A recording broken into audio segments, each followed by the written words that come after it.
ヒーロー D シリーズ D シリーズディスティニーデストロイです。 D タイム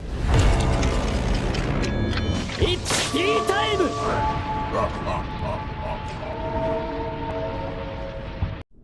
Welcome back to D Time Duels. We're here, baby. As always, D Time to Duel. And here we have my Omni Hero deck versus the new Altergeist stuff. So this is our second time Altergeist, same player actually. So big shout out to them. We're gonna start with Pot of Prosperity, which we don't have any response to. Everyone is saying or suspecting that this card is going to be limited or something, so we'll see. I don't know about if it's going to be banned. Yeah, very powerful card. Very one-sided, but I'm going to say there are more important cards to hit to one. Like if I had a choice to put down Pot of Prosperity versus the Dimension Shifter, if there was a choice, we would choose Dimension Shifter every single time and just leave Pot at 3. If we had a choice, as you know how Konami is, right? They don't really limit and ban things to. They don't really limit ban things to for the health of the game, but more so business purposes. So that's the truth. Then they're gonna add the, I don't know the name of that guy, but that's the one that summons one of them from the graveyard, but there is none. So then he's gonna, I think he special summons that since it was added, and then there's the water Altergeist, the one that surges when it's sent to the graveyard. Don't remember their names exactly. Then he links into the link 2. I think that might be the one that adds or searches. So something like that. I think that's the. Then he uses the Pukari for the link 3. I think Pukari. I think, and then I think that the one there. This one he's gonna search. So he's gonna get the protocol. And then the one that's on the field, I think it tributes an Altergeist to add or something, or special from the deck, one of the two. Then back to my turn, he's gonna, he sets his protocol. Then in my standby phase, he's gonna activate protocol, and he's gonna summon the. That's one of the older ones. We know that one, the dark guy, the one that summons from the deck, I think. Then I Ash Blossom that, but then he tries to chain, but I read it, and there's something I catch where he's not able to do it. I forget why. All I remember was I read it in that right then and there, and just knew that he wasn't able to do that. I think he was trying to I think it was in the main phase. Yeah, he can only do that in the main phase, and currently during that time we were in the standby phase, so. And it was all good. So yeah, Ash negates the I'm just terrible at names, but that's the one that summons from the deck. We know that one for sure. So into main phase, we're just gonna start with Ferris by sending the malicious. And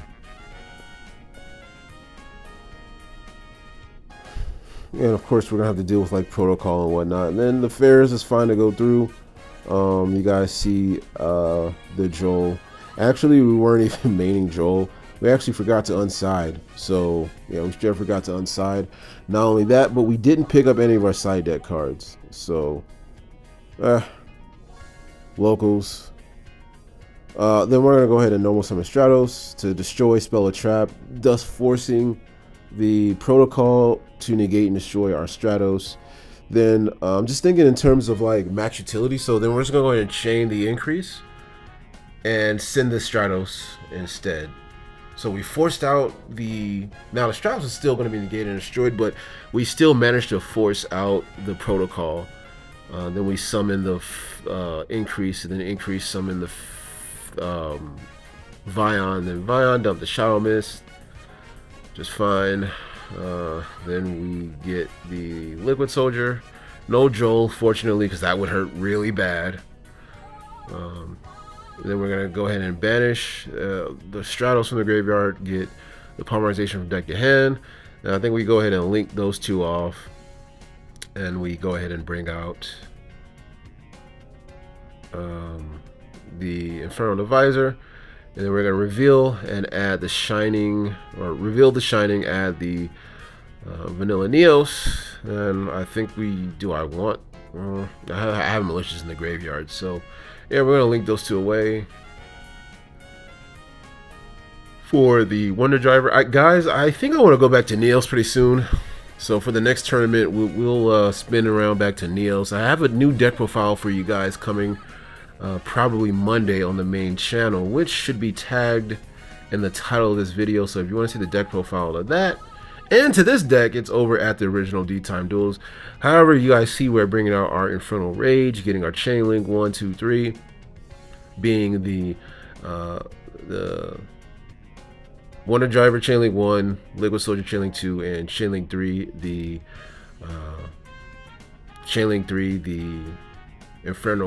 Infernal Rage. And then we set our polymerization, tribute off, we go get the Miracle Fusion. So it's a perfect world. We didn't break Miracle Fusion. That was nice, right? It's always fun. The only thing that so he's actually going to Ash the increase. Not the increase, he's going to Ash the Sunrise. He didn't do it on the increase, but he waited for Sunrise, which is a very interesting choice. So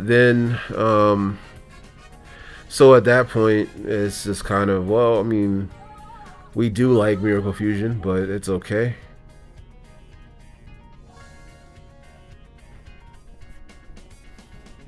And then we link those two off for the Infernal Ray, the Cross Crusader, Cross Guy, I think that is his true name.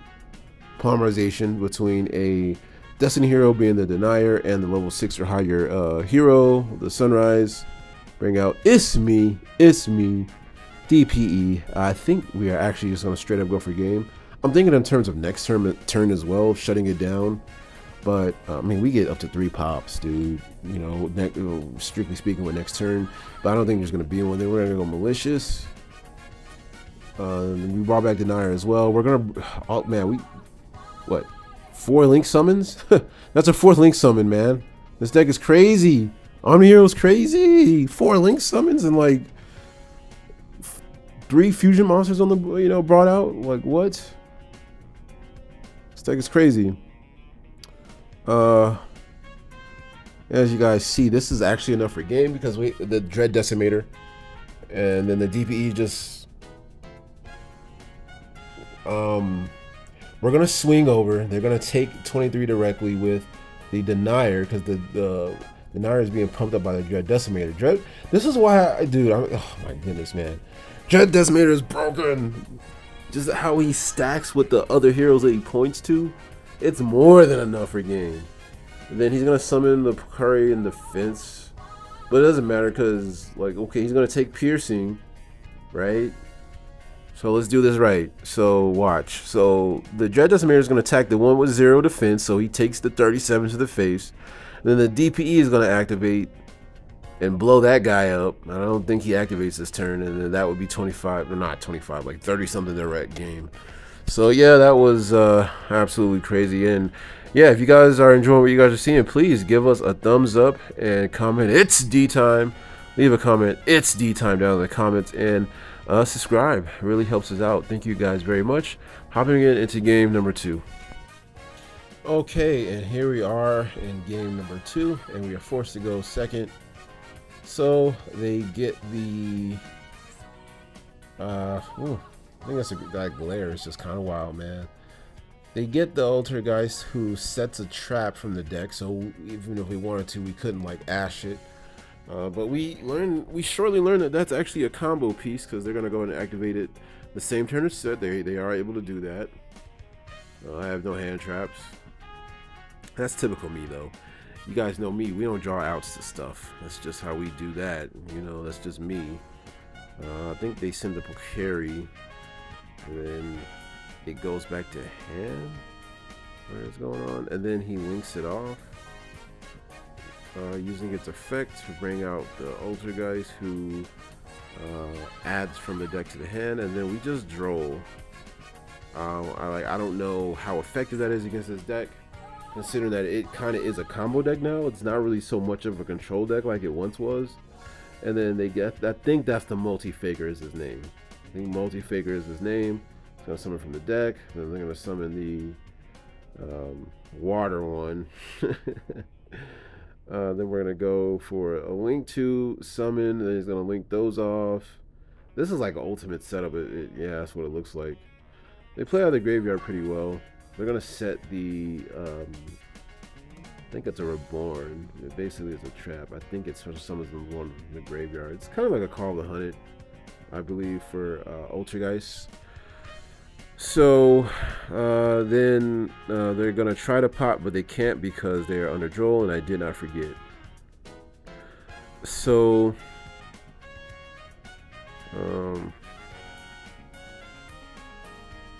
we'll draw. So it's actually it's really uphill battle for us, man. This is rough. Like, oh, this is rough. Yeah, this is rough.